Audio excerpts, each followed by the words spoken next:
अस्सलाम वालेकुम व्यूअर्स, कैसे हैं आप सब। उम्मीद करती हूँ सब लोग ठीक ठाक होंगे और खुश-खुर्रम होंगे।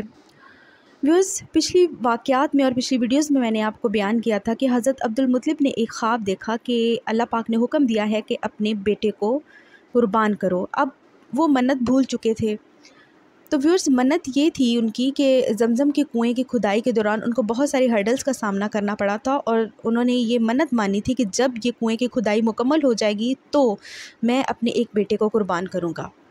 तो व्यूअर्स, जब ये खुदाई का काम मुकम्मल हो गया और हज़रत अब्दुल मुत्तलिब भी अपने इस ख़्वाब को और अपनी इस मन्नत को बिल्कुल भूल चुके थे, तो उस वक्त अल्लाह पाक ने उनको इशारा दिया कि कुर्बानी करो। अब उनको समझ ना आई और उन्होंने एक मेंढा ज़िबा किया, गरीबों को खिलाया, लेकिन अल्लाह पाक ने कहा इससे बड़ी कुर्बानी दो। फिर उन्होंने बैल ज़िबा किया और उसके बाद फिर ऊँट ज़िबा किया, लेकिन बतदरीज ये ख्वाब आते रहे कि इससे भी बड़ी कुर्बानी करो। तो फिर अल्लाह पाक ने वाज़ेह इशारा दिया कि अपने एक बेटे को कुर्बान करो मेरी राह में। तो उस वक्त उनको अपनी मन्नत याद आई कि मैंने तो मन्नत मानी थी। तो उन्होंने बेटों को जमा किया और उनसे पूछा, तो कुरा जो था वो हज़रत अब्दुल्ला के नाम निकला। हज़रत अब्दुल्ला को जब ज़िबा करने लगे तो लोगों ने मना किया कि कोई और तरीके से अल्लाह पाक को आप फ़िदिया दे दें। तो उस वक्त उन्होंने 10 ऊँट और हज़रत अब्दुल्ला के नाम की पर्ची रखी। तो हज़रत अब्दुल्ला का नाम लिखा, फिर 20 ऊँट, फिर 30 ऊँट और करते करते 100 ऊँटों तक बात पहुँची और तब जाके अल्लाह पाक ने 100 ऊँटों की कुर्बानी मंजूर की। और व्यूअर्स, हज़रत अब्दुल्ला जो थे वो कुरैश में सबसे ज़्यादा हसीन थे। उनकी पेशानी बहुत रोशन और चमकदार थी और हज़रत अब्दुल मुत्तलिब के सबसे लाडले और छोटे बेटे थे। तो कुरैश की बहुत सारी लड़कियां जो हैं वो उनको पसंद करती थी और उनसे शादी करना चाहती थी, लेकिन हज़रत अब्दुल्ला की शादी हज़रत आमना से हुई। हज़रत अब्दुल्ला 18 साल के थे जब उनकी शादी हुई और अपनी शादी के सिलसिले में ही वो अपने बाप हज़रत अब्दुल मुत्तलिब के साथ सफ़र पर जा रहे थे। तो काबा से गुज़रते हुए उनको एक औरत नज़र आई। वो औरत जो थी काबा के पास बैठी हुई थी और वर्का बिन नौफल की बहन थी। वर्का बिन नौफल जो था कुरैश का बहुत बड़ा आलिम था। तो उसने ये बताया था कि आखिरी नबी का ज़हूर होने वाला है और निशानी ये है कि उस आदमी के चेहरे पर नबूवत का नूर चमकता होगा। तो वो औरत जो थी, चूँकि वर्का बिन नौफल की बहन थी, उसने ये बातें सुन रखी थी। तो जो ही उन्होंने हज़रत अब्दुल्ला को देखा तो उनको लगा कि जैसे एक चीज़ क्लिक करती है माइंड को कि ये तो वही शख्स लगता है जिससे आखिरी नबी पैदा होगा।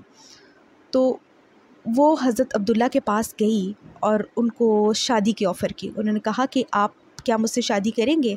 अगर आप मुझसे शादी करेंगे तो मैं आपको इतने ही ऊँट दूंगी जितने के आपकी जान के बदले में ज़िबा किए गए थे।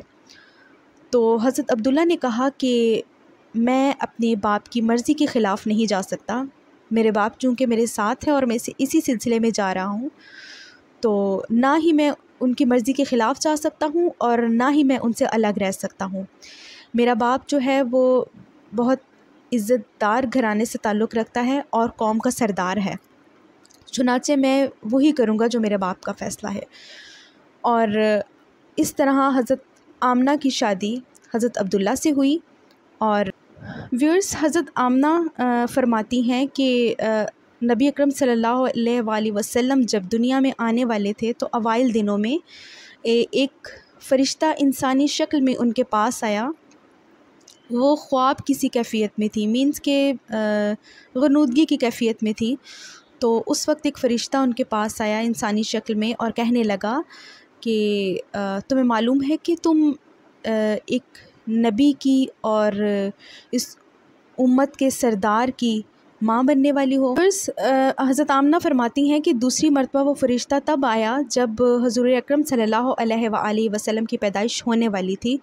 तो वो फ़रिश्ता आया और कहने लगा कि जब ये बच्चा पैदा हो जाए तो उस वक्त अल्लाह ताला से ये दुआ मांगना कि मैं इस बच्चे के लिए अल्लाह पाक की पनाह चाहती हूँ हर हसद करने वाले और शर वाले की।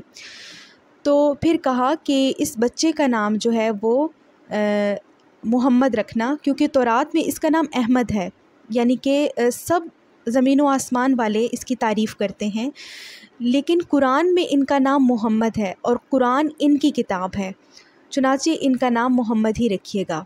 व्यूअर्स, हज़रत अब्दुल्ला के चेहरे पर जो नूर था वो हज़रत आमना के चेहरे पर आ गया। व्यूअर्स, एक दफ़ा सहाबा कराम बैठे हुए थे तो उन्होंने हुज़ूर अकरम सल्लल्लाहु अलैहि वसल्लम से पूछा कि अपने बारे में कुछ बताइए। तो उन्होंने बताया कि मैं अपने बाप हज़रत इब्राहीम की दुआ और अपने भाई ईसा की बुशारत और खुशखबरी हूँ।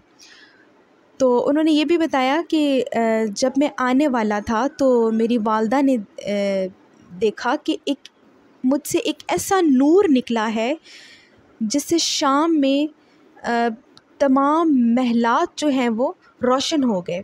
और हज़रत आमना ख़ुद फरमाती हैं, हज़रत हलीमा से रिवायत है, उन्होंने ये ज़िक्र किया है कि हज़रत आमना ने मुझसे फ़रमाया कि ये बच्चा जो है इसकी शान ही निराली है। जब ये आने वाले थे तो ना ही मुझे कोई थकावट हुई और ना ही मुझे कोई तंगी या कोई बोझ महसूस हुआ। व्यूअर्स, हज़रत ईसा वो आखिरी नबी थे जिन्होंने हज़रत मोहम्मद सल्लल्लाहु अलैहि वसल्लम की बशारत और खुशखबरी लोगों को सुनाई थी। तो उस वक्त के बाद लोग, हर दौर के लोग जो थे वो बेचैनी से इंतज़ार कर रहे थे आखिरी नबी का, कि मे बी हम में से वो आखिरी नबी पैदा हों।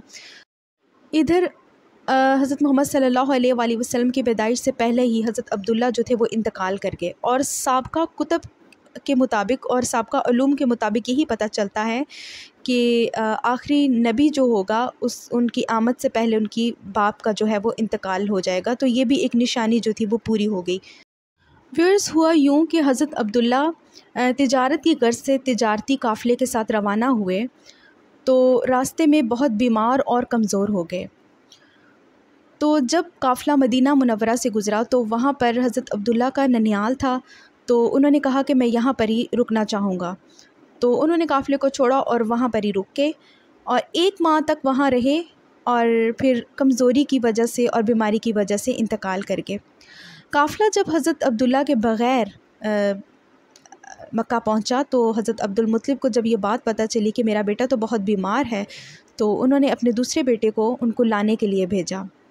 जब वो वहाँ पर पहुँचे तो हज़रत अब्दुल्ला का इंतकाल हो चुका था और यूँ हज़रत मोहम्मद सल्लल्लाहु अलैहि वसल्लम की आमद से पहले ही हज़रत अब्दुल्ला इंतकाल कर चुके थे। व्यूअर्स, आपको ये वाक़यात और ये वीडियो कैसी लगी मुझे कमेंट्स में ज़रूर बताइएगा। व्यूअर्स, ये बहुत अच्छी बातें हैं, ये बहुत अच्छे और इन्फॉर्मेटिव वाक़यात हैं, इनको प्लीज़ शेयर कर दिया करें। और अगर आप इसी तरह की इन्फॉर्मेटिव वाक़यात सुनना चाहते हैं तो मेरे चैनल को ज़रूर सब्सक्राइब कर दीजिएगा। व्यूअर्स, इंशाल्लाह मिलती हूँ नेक्स्ट वीडियो में बहुत अच्छे और इन्फॉर्मेटिव चीज़ों के साथ। इजाज़त दीजिए। अल्लाह हाफ़िज़।